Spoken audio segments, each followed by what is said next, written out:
Hello and welcome to another edition of Only in Illinois, your weekly video recap from Reboot, Illinois. I'm Madeleine Doubek. And I'm Matt Dietrich. And this week we want to talk about what is the first big controversy of the 2014 campaign season in the Republican race for governor, and it's all about the minimum wage and what it should be. And this thing just got crazier and crazier as the week went on. Right. It actually started, kind of came out of nowhere.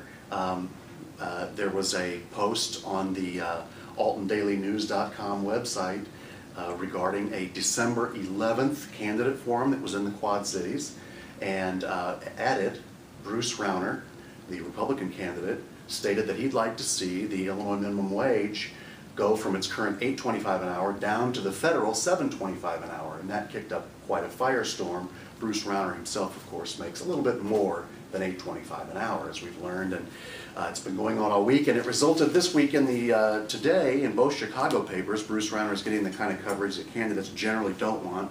He's lampooned in a cartoon here in the Tribune, which yesterday ran an op-ed by Mr. Rauner explaining his position, damage control, trying to, and then he's on the front of the Chicago Sun-Times today in his he said controversy. Madeleine, this has been quite a, this isn't really a linear thing where Bruce Rauner didn't make this statement this week and then try to back off of it. It's a kind of a back and forth.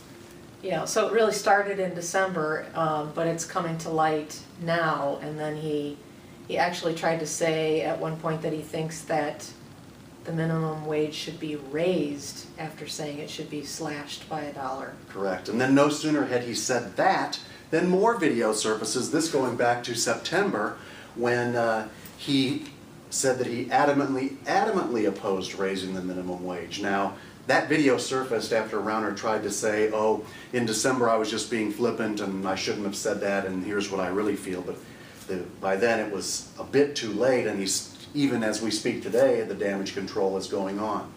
This is a big development because minimum wage was all Pat Quinn's issue before today. Right, and so Pat Quinn chimed in yesterday with an email to his campaign supporters and compared the Republican candidates for governor to a popular Simpsons character.